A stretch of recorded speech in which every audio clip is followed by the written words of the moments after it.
11월 21일입니다. 하나님께서 나를 이런 제목으로 욥기 16장 1절에서 17절까지 말씀을 읽겠습니다. 욥이 대답하였다. 그런 말은 전부터 많이 들었다. 나를 위로한다고 하지만 오히려 너희는 하나같이 나를 괴롭힐 뿐이다. 너희는 이런 헛된 소리를 끝도 없이 계속할 테냐? 무엇에 홀려서 그렇게 말끝마다 나를 괴롭히느냐? 너희가 내 처지가 되면 나도 너희처럼 말할 수 있을 것이다. 나도 너희에게 마구 말을 퍼부으며 가엾다는 듯이 머리를 내저을 것이다. 내가 입을 열어 여러 가지 말로 너희를 격려하며 입에 발린 말로 너희를 위로하였을 것이다. 내가 아무리 말을 많이 해도 이 고통 줄어들지 않습니다. 입을 다물어 보아도 이 아픔이 떠나가지 않습니다. 주님께서 나를 기진맥진하게 하시고 내가 거느리고 있던 자식들을 죽이셨습니다. 주님께서 나를 체포하시고 주님께서 내 적이 되셨습니다. 내게 있는 것이라고는 피골이 상접한 앙상한 모습뿐입니다. 이것이 바로 주님께서 나를 치신 증거입니다. 사람들은 피골이 상접한 내 모습을 보고 내가 지은 죄로 내가 벌을 받았다고 합니다. 주님께서 내게 분노하시고 나를 미워하시며 내게 이를 가시며 내 원수가 되셔서 살기찬 눈초리로 나를 노려보시니 사람들도 나를 경멸하는구나. 욕하며 뺨을 치는구나. 모두 한패가 되어 내게 달려드는구나. 하나님이 나를 범법자에게 넘겨버리시며 나를 악한 자의 손아귀에 내맡기셨다. 나는 평안히 살고 있었는데 하나님이 나를 으스러뜨리셨다. 내 목덜미를 잡고 내던져서 나를 부스러뜨리셨다. 그가 나를 세우고 관역을 삼으시니 그가 쏜 화살들이 사방에서 나에게 날아든다. 그가 사정없이 내 허리를 뚫으시고 내 심장을 땅에 쏟아내신다. 그가 나를 갈기갈기 찢고 또 찢으시려고 용사처럼 내게 달려드신다. 내가 맨살에 베옷을 걸치고 통곡한다. 내 위세를 먼지 속에 묻고 여기 이렇게 시궁창에 앉아있다. 하도 불어서 얼룩을마저 핏빛이 되었고 눈꺼풀에는 죽음의 그림자가 덮여있다. 그러나 나는 폭행을 저지른 일이 없으며 내 기도는 언제나 진실하였다. 아멘. 엘리바스가 욥을 위로한답시고 욥을 오히려 정죄하고 저주하는 말을 퍼붓자 이제 욥이 대답을 하는 거죠.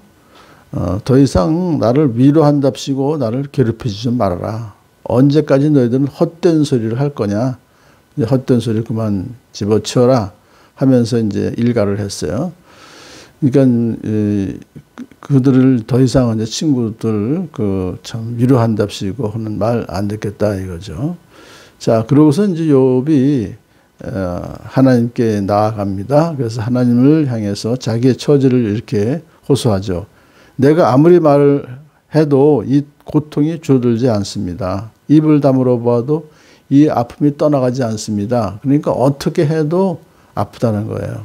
말을 해도 아프고 말을 안 해도 아프고 참 자기는 이 고통이 너무너무 심합니다. 라는 것을 이제 호소하는 거죠. 그런데 여기서 문제는 뭐냐면 그렇게 되게 하신 것은 주님이십니다.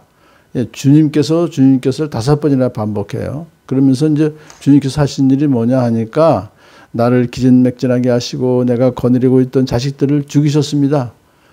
10자녀를 다 참 한 시간에 다 죽었잖아요. 그게 다 하나님이 하신 것이다 이거예요.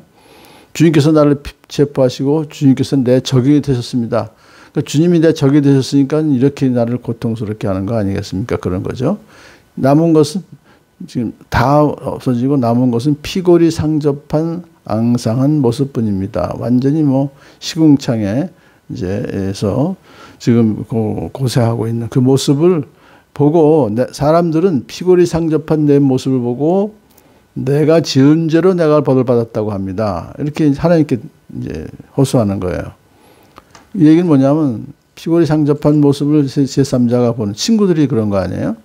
그러면서 네 죄가 너를 그렇게 했으니까 회개하라 하고 자기를 좀 굉장히 종주먹을 대잖아요. 그것이 결국은 뭐냐면 하나님께서 그렇게 하신 것입니다. 그렇게 이제 하나님께 이제 항변을 하고서 이제 자기 또 탄식을 합니다. 주님께서 내게 분노하시고 나를 미워하시며 내게 이를 가시며 내 원수가 되셔서 살기찬 눈초리로 나를 노려보시니 사람들도 나를 경멸하는구나. 욕하며 뺨을 치는구나. 모두 한패가 되어서 내게 달려드는구나. 그 친구들을 통해서 이제 그런 모습을 보는 거예요. 그러니까 저는 억울합니다. 하나님께서 그렇게 나를 갖다가 좀 피골이 상접한 모습까지도 나를 내치시니까 사람들도 나를 경멸합니다. 너무 힘듭니다. 뭐 몸이 아픈 것만도 재산 다 잃고 자녀 다 잃고 또 좀 지금 그 피부병으로 고생하는 것만도 자기는 굉장히 고통스러운데 사람들까지도 자기를 그렇게 경멸하며 욕하며 뺨을 치는 거 정말 참기 힘듭니다. 그런 뜻이죠. 근데 이것이 다 나는 평안히 살고 있었는데 하나님이 나를 으스러뜨리셨고 하나님이 나를 부스러뜨리셨고 하나님이 나를 세우 관역을 삼으셔서 하나님이 쏜 화살들이 사방에서 나를 허리를 뚫고 내장을 땅에 쏟다 내게 하셨습니다. 이거 사실은 엄청난 고통이죠. 이러한 것을 다 하나님께서 하셔서 내가 지금 맨살에 베옷을 걸치고 통곡합니다. 무슨 시궁창에 앉아 있습니다. 하도 울어서 얼굴마저 핏빛이 되었고 눈꺼풀에는 죽음의 그림자가 덮여 있습니다라고 하나님을 향해서 지금 또 자기 고통을 호소하는 거죠. 그러면서 그렇게 된 원인이 남들은 내가 하나님께 죄를 지었다고 하는데 그 벌을 받는다고 하는데 그러나 나는 폭행을 저지르지 않았습니다. 내 죄를 자기는 무죄하다고 주장하는 거예요. 그러면서 내 기도는 언제나 진실했습니다. 정직하게 항상 하나님께 기도했기 때문에 하나님께서 이렇게 나를 고통 가운데 내버려 두시는 그 이유를 조금 말씀해 주십시오 하고 이제 호소하는 그런 장면입니다. 자, 여기서 오늘 또 배울 수 있는 것은 하나님은 때로 우리 삶을 흔드시기도 하시고 고난을 주기도 하세요. 그럴 때 이제 우리도 욥처럼 고통을 하나님께 호소하며 하나님께 나아가서 하나님을 향해서 무슨 말을 하더라도 하나님께 나아가서 그 문제를 해결하기를 원하는 그런 것이 우리에게 필요하다 생각이 됩니다. 억울하게 고난을 당하더라도 하나님을 생각하면서 괴로움을 참으면 그것은 아름다운 일이고 또 그 문제가 하나님께서 해결해 주실 것을 소망하면서 참 오늘의 고통을 오늘의 고난을 믿음으로 이겨나가는 저와 여러분들을 축복합니다.